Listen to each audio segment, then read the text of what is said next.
Top of the morning to you.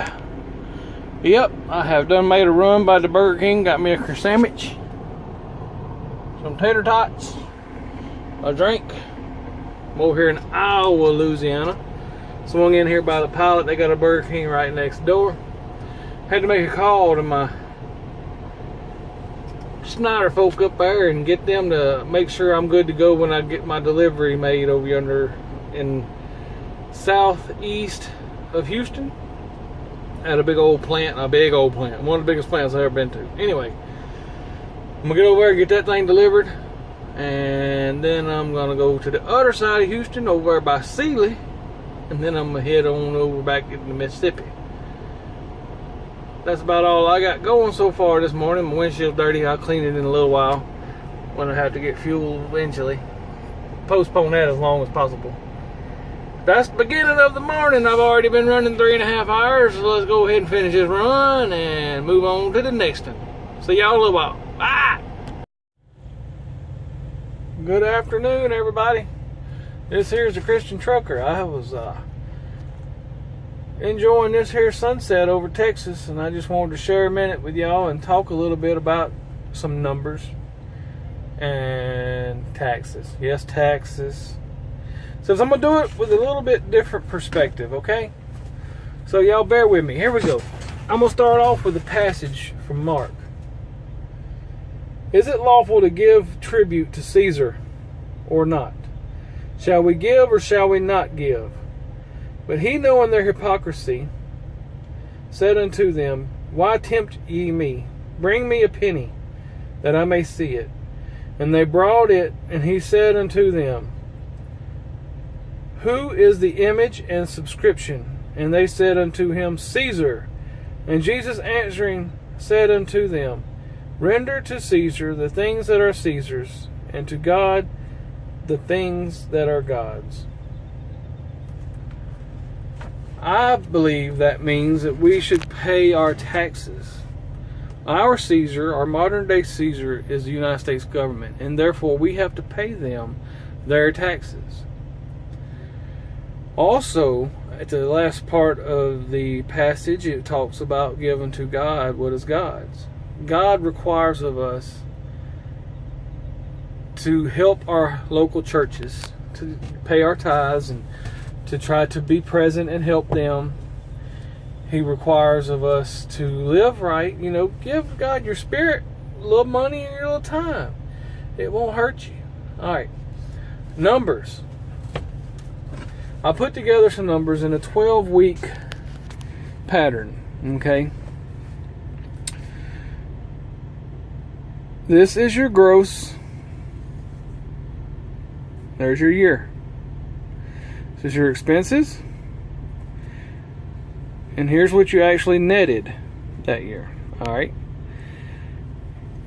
It is very important that you hold out enough money to pay your taxes. Number one. Number two, is extremely important that you have the right expenses took out. Because could you imagine paying the taxes on $175,933 when you should actually be paying the taxes on $62,400? You put your ego outside, okay? Forget your ego. Your goal is to make your business profitable and to make sure you take home what you're supposed to take home. No more, no less. You want to be on that line. You want to be legal. You want to do things the right way. You don't want the government to get more than what they should, and you don't want to be taking home more than you should, because one day the government's going to probably audit you and you'll end up paying it back. All right. Don't try to mess around with the gov. This number here is just like your fuel, your insurance, and lease payments. That's what's going to be on your end of the year form that you're going to receive from the company that you're leasing from, or wherever you do your taxes. There are more expenses and deductions that you can have. Maintenance, food, clothing, etc. Just think about the deductions and make sure you keep up with your receipts, because when they do audit you, they will want those receipts. And you better find them, or you're going to have to go back and they're going to recalculate your taxes and you're going to owe them money. You don't want to owe them no more money. They're not going to eat you. They're not going to shoot you. They're not going to take your car, but they will make you pay them. And if you don't pay them in a certain amount of time or keep up your end of the bargain for your monthly payment, they may decide to take your car. They could actually take your house if I'm not mistaken. But put your ego to the side. You don't want to be out here and telling your buddy, I made more money than you last year. You want to be the guy that was smart and got his bring home total down because he kept up with all of his deductions, all of his expenses, and he got this number down to where he actually had to pay less taxes at the end of the year. And he sure as heck didn't want to pay the taxes on that. A tax person told me one time you need to keep out at least 15%. That covers Social Security and such. That's on $1,200 a week, going to be about $180, okay? I just rounded it up 200. You need to put up at least 200 a week. Put it in a bank account to the side, strictly for taxes. Look, if you need to pay it at the end of the year, you'll have it. If you don't, you got a bonus, okay? It's no biggie. Or you can figure your 15%. Some people say 25%. It depends on your dependents. If you got a couple kids and a wife, your taxes are not going to be as bad. Just keep this number under control. Keep these receipts. Your deductions can make you or break you. Your CPAs can make you or break you. I mean, you got some that won't tell you that you can do this and that. I actually watched a video today, and they were talking about a home office deduction of like $1,500. If you use part of your home as an office for your job, you can deduct like $1,500. Hey, that's $1,500 that you don't have to pay 15% of. Okay? Think about it like that. Every goddamn scale tickets, truck washes. You got to take care of yourself. I mean, and on top of that, ladies and gentlemen, I'll reiterate, if you don't go to church, find a organization that helps in your communities. Support them.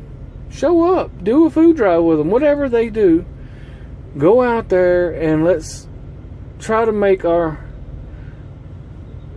communities better. Churches used to be real big in communities. They'd go out, witness, and invite people to church. They would have food banks, the whole 9 yards. I mean, that's what communities need. They need that. They need that help, especially now because there's so much hate and evilness in the world. We need some love spread. We need some good tidings. But yeah, I use a notebook to keep up with my receipts. This here's April. Alright. I've got a few more. I started doing it in January, keeping up with my notebook, so I actually tape my receipts to each page for each day. I write myself a memo on the page to let me know what I did that day. I write down how many miles I drove that day. I want to put all that information in a computer when I get the right program. I think Jeffrey Light has some on his videos, Trucker Pro or whatever it is. I want to get something like that so I can get my information put in, and it'll be easier for me to do my taxes. Y'all check this dude out. He done walked around here a few times. That's what I'm talking about. Stay healthy, because you don't want to be out here riding around diabetic in a truck. That is no fun. I don't know if y'all like what I said, if y'all think I'm an idiot for what I said, but I'm just trying to help y'all out. You know, you don't want to be caught up at the first of the year trying to pay your taxes and be thinking you could lose everything. Because I had told my wife when we first started this deal that if we had a horrendous tax bill, we were going to just let the truck go back at the end of the year. I mean, we only did a 1-year lease, but our taxes turned out pretty good, thank God. And we went ahead and we going to finish out the lease on this truck. That's 2 more years, and she'll be mine. 0 residual. Man, I can't wait for June 2019. Hallelujah. You know, if the Lord wants me to make it, He'll help me make it. And he'll do the same for y'all. I mean, just put your nose to the grindstone, live right, help people, keep up with your taxes, help your communities. I mean, you see a little kid out kicking a ball and you're walking around your community, go out and kick the ball with him for a minute. It don't hurt. Probably good for us. Because if y'all are anything like me as a truck driver, I'm a little chunky in the middle.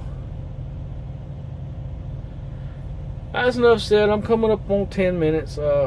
I'll keep up with the taxes and bookkeeping stuff as I grow into the job. But I like the notebook style that I have found, and I'm learning more about these taxes.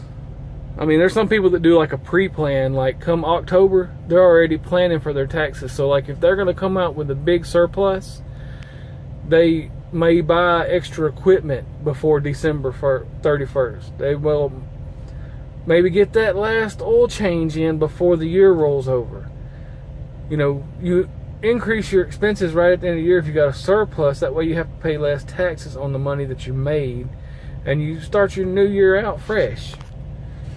That's kind of the point that I think that they were talking about in their video. It makes sense. I try to be prepared. I mean, I would like myself to get a storage building because I have property out there, and we could put a small building up out there and slap a name on it and call it our trucking office, and just leave our paperwork and stuff in there, and that way I won't have to worry about my stuff coming up missing. Because when you have a home and family around, things come up missing sometimes, especially when little boys get curious. They might misplace things for you. That happens kind of regular. It's a good thing our TV remote has a locator on it. Hallelujah. Look at that sunset, y'all. Alright, that's my spiel for today. God bless, and good night.